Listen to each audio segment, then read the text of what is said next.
एणे मुनियन को पुणी यूएस डकरा आमे देखीचे विगत दिन में किभली भाव में अमेरिकार पाकिस्तान प्रेम मुनिर को प्रथमे डकाई खुआई पियाई किभली भाव में संपर्क को आहुरी भल करने चेष्टा करा पछरे कारणटी खूब चर्चित होता विशेष भाव में जमती आलोचना करागला जे किभली भाव में नोबेल प्राइज दृष्टिकोण ट्रंप का ना को समर्थन करुच्ची पाकिस्तान से कथाटी चर्चा है। तेणु मुनिर जेमती पाकिस्तान कथा आमे जानिछे जे पाकिस्तान रे प्रकृत क्षमता केंद्र तांकर सेना और सेना मुख्य तेणु स्वाभाविक भाव में तांकु ही बारंबार अमेरिका डकरा होउछि। गोटे पटे जेहेतु एपटे आमे देखुचे भारत अमेरिकार टारिफ वार जारी रही सेपटे किंतु पाकिस्तान अमेरिका बंधुत्व बढ़िबारे लागिछि। तेणु पुणी अमेरिका गस्तरे ट्रंप का प्रिय असीम मुनिर जीवार संभावना कथा चर्चा भितर आसी 2 मास मध्य यह मुनिर द्वितीय वाशिंगटन गस्त हेब। या पूर्व जून मासरे पाकिस्तान सेना मुख्य फील्ड मार्शल मुनिर यूएस जाइथिले सेठी अमेरिका राष्ट्रपति डोनाल्ड ट्रंप का सह से लॉन्च करथिले।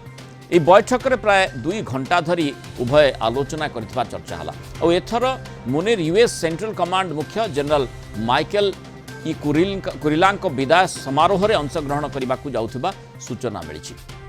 जबडे पुटिन को मध्य ट्रंप भेटी पारंती आसंता सप्ताह पुटिन और जेलेंस्की को मध्य ट्रंप भेटिबा ने सूचना मिलूँ। किंतु या भितर सबुठु गुरुत्वपूर्ण कथा होची जे मुनिर बारंबार कहीं अमेरिका जाउछंती बा से प्रकार डकरा तांको कहीं आसुची ए प्रकार परिस्थिति रे जोठी आमे देखुचे जे भारत और अमेरिकार जो ट्रेड वार जारी रही ट्रंप कर जो टारिफ लागू परे अंततः से परिप्रेक्षी यार खूब गुरुत्व रही और एक कथाटी को जेहेतु सेठी ऑपरेशन सिंदूर एवं सीजफायर डिक्लेरेशन सहित मध्य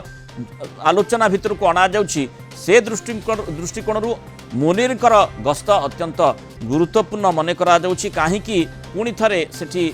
अमेरिका गस्त करुछंती मुनिर। अधिक आलोचना करबा आम सहित प्रतिरक्षा विशेषज्ञ ब्रिगेडियर अभिमन्यु राउत जोड़ी। ब्रिगेडियर राउत स्वागत करबा आलोचना को। मुनिर आउ थे जाउछंती यूएस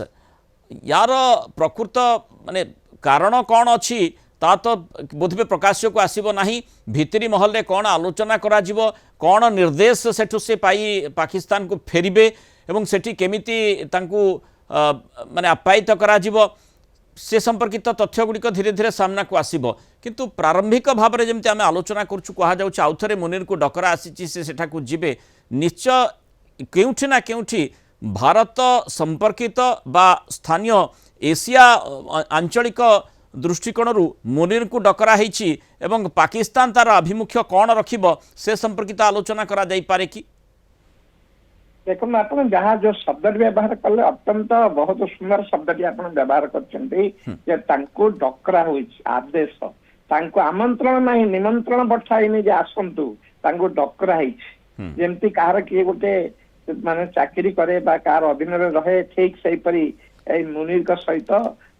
माने हमर प्रेसिडेंट ट्रंप व्यवहार कर प्रथम थर जो जाइए तापर B-57 बम्बर आक्रमण करथिला ईरान उपरे से कथा बाहरथिला जे जो जनरल साइंटिस्ट सेमानकर ये देइचंती इन्फॉर्मेशन देइचंती बा से तांकर माटी तांकर एयरबेस आउ तांकर आकाश मार्ग को व्यवहार करी जो प्रकार अमेरिका जहाँ किसी से प्लान करुच्ची से अंशग्रहण करते वर्तमान आजरबाईजान और अन्य पटे जो प्रकार सैन्य परिप्रेक्षी जो प्रकार कथबार्ता चली फेर पाकिस्तान किसी न किसी इनवॉल्वमेंट थाईपे ईरान उपर जदि किसी से कड़ा माने आक्रमण करने चाहती इज्राएल किसी करने चाहे से परिप्रेक्षी डकरा ही थाईपे आदेश आस आदेश नहीं जाओ से परिप्रेक्षी ही थाईपे आउ ए ट्रेड वार अन्य ये आकर किसी भूमिका ना कहीं पाकिस्तान सब $5 बिलियन केवल ट्रेड कर $5 बिलियन तथापि 19% ट्रंप टारिफ पकई अवश्य भारत उपर 25 पकई आउ थे 25-27 अगस्त को पकई बोली से प्रकार गोटे ଧମକ ଦେଇଛନ୍ତି ଆଉ ସେ ଧମକ ଉପରେ ଧମକ ପକଉଛନ୍ତି କିନ୍ତୁ ଆଜି ତ ଆମର ପ୍ରିୟ ପ୍ରଧାନମନ୍ତ୍ରୀ ଏଟାକୁ ସ୍ପଷ୍ଟ କରିଦେଇଛନ୍ତି ଯେ ସେ ଯାହା କିଛି ହଉ ମୋର ବ୍ୟକ୍ତିଗତ ଭାବରେ ମତେ ଯେତେ ନିର୍ଯାତନା ଯେତେ ଯାତନା ଯେତେ ଯାହା କିଛି କରନ୍ତୁ ପଛେ ମୁଁ କଦାପି ମୋର କୃଷକ ଭାଇଙ୍କର ଆଉ ଦେଶ ହିତରେ ଯୋଉ ପ୍ରକାର କିଛି ମାନେ ଯେମିତି ତାର ବିରୁଦ୍ଧରେ କୌଣସି ମାନେ ସାଲିସ୍ କରିବେ ନାହିଁ ତାକୁ ଗ୍ରହଣ କରିବି ନାହିଁ ବିଶେଷ କରି କୃଷି କ୍ଷେତ୍ରରେ ଡାଏରୀ କ୍ଷେତ୍ରରେ ବିଲକୁଲ ଆମେ ତାଙ୍କୁ ମାନେ କିଛି ନା କିଛି ପ୍ରବେଶ ତାଙ୍କର ନିଷେଧ ଭାରତରେ। କିନ୍ତୁ ବ୍ରିଗେଡିୟର ରାଉତ ଗୋଟେ ପ୍ରଶ୍ନ ଆସୁଛି ଯେ ବାରମ୍ବାର ମୁନିରଙ୍କୁ ଡାକରା ପଛର କାରଣ କଣ ହେଇପାରେ ତାଙ୍କୁ କାହିଁକି ଆଲୋଚନାକୁ ଡକା ଯାଉଛି ତାଙ୍କର ସେଠି ମାନେ ପ୍ରଧାନମନ୍ତ୍ରୀ ଅଛନ୍ତି ରାଷ୍ଟ୍ରପତି ଅଛନ୍ତି ସେମାନଙ୍କୁ କାହିଁ ଡକରା ଯାଉଛି এইটা কেতে গুড়িয়ে হাস্যাস্পদ কথা যে গোটে মানে যে কହୁଛି ଆମେ ଗଣତନ୍ତ୍ର ଲୋକତନ୍ତ୍ରର ଆମେ ମାନେ ମାନେ ମାଲିକ ମାନେ ଆମେରିକା ସିଏ ଆଜି ଗଣତନ୍ତ୍ର ଆଉ ଲୋକତନ୍ତ୍ରକୁ ଦଳି ଚକଟି ତାଙ୍କର ଯୋଉ ସେନାବାହିନୀର ମୁଖ୍ୟକୁ ସେ ଡାକୁଛନ୍ତି ପ୍ରଥମେ ବି ଡାକିଥିଲେ ବର୍ତ୍ତମାନ ବି ଡାକୁଛନ୍ତି ଆପଣ ଠିକ କହିଲେ ଯେ ତାଙ୍କ ରାଷ୍ଟ୍ରପତି ଅଛନ୍ତି ତାଙ୍କର ପ୍ରଧାନମନ୍ତ୍ରୀ ଅଛନ୍ତି ସେମାନଙ୍କୁ ଦୟନୀୟ ଅବସ୍ଥାରେ ସିଏ ନିଜେ ଗୋଟେ ଶକ୍ତିଶାଳୀ ଦେଶ ଯିଏକି ପୃଥିବୀର ଗୋଟେ ମାନେ ଗଣତନ୍ତ୍ରର ଗୋଟେ ଆଭାସ ଯେ କହୁଛି ଯେ ଆମେ ଗଣତନ୍ତ୍ର ଲୋକତନ୍ତ୍ର ଆଉ ଯୋଉ ମାନବ ଅଧିକାର ଏ ସବୁର ଆମେ ମହନ୍ତ ସିଏ ଆଜି ଗଣତନ୍ତ୍ରକୁ ଲୋକତନ୍ତ୍ରକୁ ତଳେ ପକେଇ ତାକୁ ଦଳି ଚକଟି ସେ ତାର ସାମରିକ ବାହିନୀର ମୁଖ୍ୟକୁ ଡାକି ନେଉଛି ନିଶ୍ଚିତ ଭାବେ ଏ ସବୁ ଜିନିଷ ଦୁନିଆ ପରିପ୍ରେକ୍ଷୀରେ ଦେଖି ଆସୁଛନ୍ତି ଆଉ ମୁନିର ମଧ୍ୟ ସେ ହାସ୍ୟାସ୍ପଦ ହେବାକୁ ଯାଉଛନ୍ତି ଜଗତର ସମସ୍ତଙ୍କ ଚକ୍ଷୁରେ ବିଶ୍ୱ ଜଗତର ପଟଳରେ ସେ କି ପ୍ରକାର ଗୋଟେ ଆଜ୍ଞାଭୂତ ପରି ସେ ଯାଇ ସେଇଠି କାମ କରୁଛନ୍ତି ସେ ସମସ୍ତେ ଆଜି ତା ଉପରେ ଆଲୋଚନା କରୁଛନ୍ତି ତାଙ୍କର କ୍ଷେତ୍ର ହେଲେ ଉପରକୁ ତାଙ୍କର ଇଏ ଯାଇନି ପ୍ରଶଂସିତ ସେ ହଉନାହାନ୍ତି କି ତାଙ୍କର ମାନେ ପ୍ରସିଦ୍ଧି ଉପରକୁ ଯାଉନି ତାଙ୍କ ପ୍ରସିଦ୍ଧି ତଳକୁ ହିଁ ତଳକୁ ଯାଉଛି ଏ ପ୍ରକାର କାର୍ଯ୍ୟକଳାପ ଯାହା ଇଏ ଟ୍ରମ୍ପ କରୁଛନ୍ତି ଆଉ ଟ୍ରମ୍ପଙ୍କ ବିରୁଦ୍ଧରେ ତାଙ୍କ ଦେଶବାସୀ ତାଙ୍କ ରିପବ୍ଲିକାନ ପାର୍ଟି ତାଙ୍କର ଯୋଉ ନୌକରଶାହୀ ତାଙ୍କର କୋର୍ଟ କଚେରୀ ଆଉ ଯୋଉ ଆମର ଯୋଉ ଥିଙ୍କ ଟ୍ୟାଙ୍କ ଅଛନ୍ତି ଯାହା ବିଚାର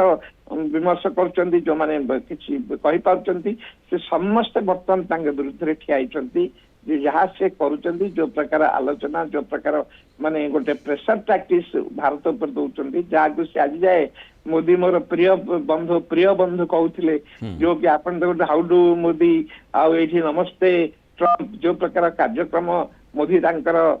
ପାଇଁ କରିଥିଲେ ସବୁକୁ ସେ ପୁରାପୁରି ଭାବରେ ଦଳି ଚକଟି ପୁରାପୁରି ଭାବରେ ଏକଦମ ନଷ୍ଟ ଭ୍ରଷ୍ଟ କରିଦେଇଛନ୍ତି ଆଉ ସେଇ ଟ୍ରମ୍ପଙ୍କ ଆଗରେ ଆମେ ଯେ ନୁଇଁବା ନାହିଁ ସେଇ କଥା ଆମେ ନିଶ୍ଚିତ ଭାବେ ସ୍ପଷ୍ଟ କିନ୍ତୁ ସେଇଠି ପ୍ରଶ୍ନ ଆସୁଛି ମୁନିରକୁ କାହିଁକି ପୁଣି ଥରେ ଟ୍ରମ୍ପ ଡାକିଛନ୍ତି ଏବଂ କ'ଣ ଆଲୋଚନା ହେଇପାରେ ମୁନିର ଏତେ ପ୍ରିୟ ତାଙ୍କର କାହିଁକି ହେଲେ ଏବଂ ପାକିସ୍ତାନ ପ୍ରୀତି ଯାହା ପୂର୍ବରୁ ଜଳ ଜଳ ହୋଇ ଦେଖାଯାଉଥିଲା ବର୍ତ୍ତମାନ ସ୍ପଷ୍ଟ ବିଦିତ ହେଉଛି ଏପଟେ ଭାରତ ଉପରେ ଟାରିଫ ପରେ ଟାରିଫ ଲଗେଇ ଚାଲିଛନ୍ତି ସେପଟେ ପାକିସ୍ତାନ ପ୍ରେମ ତାଙ୍କର ବଢ଼ି ବଢ଼ି ଚାଲିଛି ଯାହାକି ଚର୍ଚ୍चा ଭିତରକୁ ଆସିଛି ବହୁତ ଧନ୍ୟବାଦ ବ୍ରିଗେଡିୟର ରାଉତ ଆଲୋଚନା ହୋଇଥିବାର ମତାମତ